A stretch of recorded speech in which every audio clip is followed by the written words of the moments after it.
신원식 의원, 신원식 국방부 장관 후보자인데요. 인사청문회에서 이 문재인 모가지 발언에 대해서 사과를 했습니다. 설전도 있었는데요. 들어보시죠.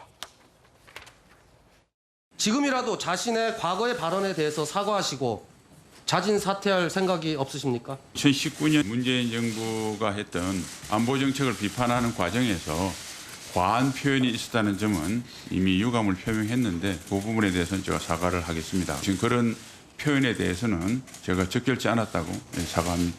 진정으로 전직 문재인 대통령께는 진심으로 사과드립니다. 이렇게 해야 되는 거죠. 과한 표현에 대해서 아까 사과를 했지 않습니까? 어마무시한 단어를 썼는데 어떻게 퉁쳐서 죄송합니다로 끝날 수 있습니까? 만약 여기에 대해서 제대로 된 사과를 개별적으로 안 하신다면 국방부 장관으로서 인정할 수 없습니다. 지금 야당에서 이 문재인 전 대통령을 향한 발언을 강하게 문제 삼고 있는데 어떤 발언이었죠? 좀 전에 소개하신 대로 예. 전직 대통령, 문희 대통령, 현직이었죠 당시에는. 무슨 모가지를 따는 건 시간 문제다 뭐 이런 표현인데 정말 제가 이 옮기는 자체가 제 스스로 좀 부끄러울 정도로 하면 안 되죠. 당시에도 아무리 민간인이고 지금 공직 후보자 신분이 아니었다고 하지만 군에서 고위직까지 지냈던 장성까지 지낸 분 아닙니까? 저는 보니까 많은 분들이 그 얘기했더군요. 붕짜자 붕짜 신원식. 뭔 얘기인가 했어요. 그러니까 영상 보니까 참 부끄럽던데 붕짜자 붕짜 신원식 후보자는 저는 부적격하다고 봅니다. 제가 들은 얘기로는 보수 진영에서도 좀 심하다고 보더라고요. 왜냐하면 저는 43년도에 돌아가신 홍범도 장군에 대해서 뼛속까지 빨간 공산당원이라고 하는 인식을 갖고 있는 저분이 한 얘기입니다. 그런 분이 국군의 뿌리인 독립군을 부인했어요. 광복군을 부인했습니다. 그런 분이 국군의 수장이 된다? 국방부 장관? 그건 아닌 것 같아요. 그리고 두 번째는 우리 국민들 모두가 역사적, 정치적, 법적으로 판단을 내린 쿠데타들이 있지 않습니까? 12.12 쿠데타도 있고 거기에 대해서 정당화하는 발언을 했습니다. 군을 통수권자는 물론 대통령이 있지만 국방부 장관이 이런 인식으로 군을 지휘한다? 좀 위험하지 않습니까? 쿠데타를 옹호했는데. 그래서 대통령은 지금까지 16번, 집권 1년 6개월도 안 됐는데 16번이죠. 16번의 장관급 후보자들을 국회에서 반대했는데 야당이 강행 임명했습니다. 이번에 또 3분이에요. 이번만큼은 국민들 뜻, 여론조사 한번 해보십시오. 용산 대통령실에서 반대가 높지 않겠습니까? 그런 부분들을 좀 받아들여서 좀 지명을 처리하셔 주기를 간곡히 요청드립니다. 예. 또 뭐 인사청문회 채택 안 돼도 내 권한이니까 법적으로는 문제 없으니까요. 또 강행 처리하고 그러면 그런 부분들이 우리 국민들 마음속에 차곡차곡 쌓이거든요.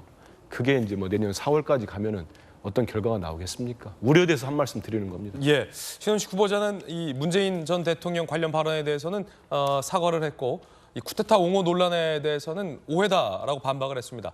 홍범도 장군 흉상 이전은 고수 의견을 폈습니다. 그런가 하면 지난 정부, 문재인 정부가 북한과 해서 그때 당시에도 논란이었던 남북 9.19 군사 합의에 대해서 후보자가 강하게 비판했습니다.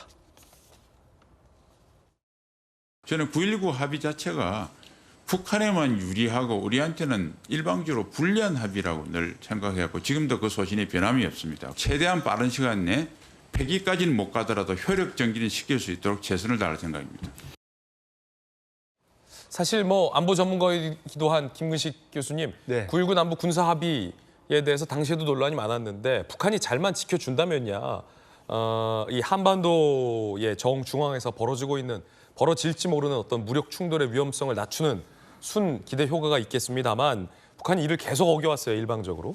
이미 이제 미사일 도발을 하도 많이 해가지고 이제 몇 번 했는지 기억도 못할 정도인데 아마 지난해 말일 겁니다. 북한에서 미사일을 쏴가지고 울릉도 근해까지 날아와서 울릉도에 공습경보가 발효된 적이 있었어요.